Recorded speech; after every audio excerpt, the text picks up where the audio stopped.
एक बार की बात है, एक राज्य में एक निष्ठावान राजा और उसकी अत्यंत लालची रानी रहते थे। राजा ईमानदार और दयालु थे, जो अपने प्रजा की भलाई के लिए हमेशा तत्पर रहते थे।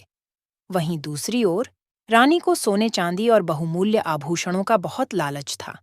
वह हमेशा सोचती रहती कि कैसे राज्य के सारे खजाने पर उसका अधिकार हो जाए।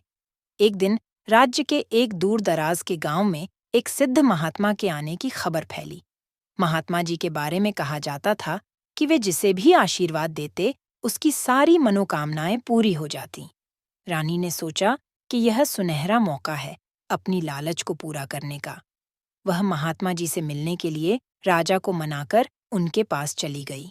महात्मा जी ने जब रानी की इच्छाओं को सुना तो मुस्कुराकर बोले, मैं तुम्हारी सारी इच्छाएं पूरी कर सकता हूँ, पर तुम्हें एक शर्त माननी होगी। रानी ने बिना सोचे समझे कहा, जो भी शर्त हो मैं मानने को तैयार हूँ।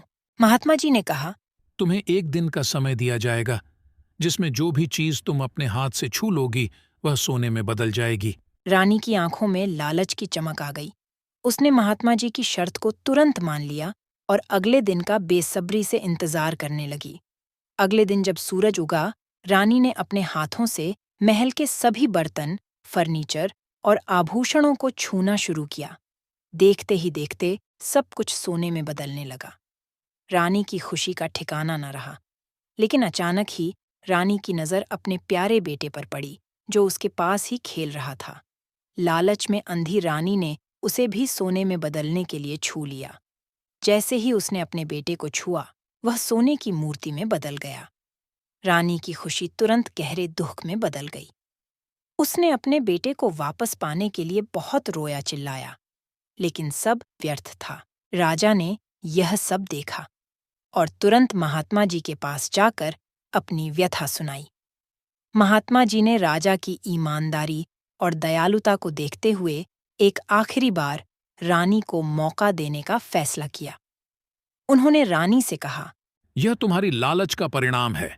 यदि तुम सच में अपने बेटे को वापस चाहती हो तो तुम्हें अपने सारे सोने के आभूषण और खजाने को छोड़ना होगा। रानी ने तुरंत अपनी गलती समझी और सारी संपत्ति छोड़ने के लिए तैयार हो गई।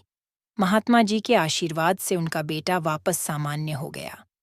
रानी ने अपनी लालच से सीख ली और राजा के साथ मिलकर राज्य की भलाई के लिए काम करने लगी। इस कहानी से हमें यह शिक्षा मिलती है कि लालच हमेशा बुरा परिणाम लाता है और हमें संतोष और ईमानदारी का जीवन जीना चाहिए। कृपया चैनल को सब्सक्राइब करना न भूलें। धन्यवाद।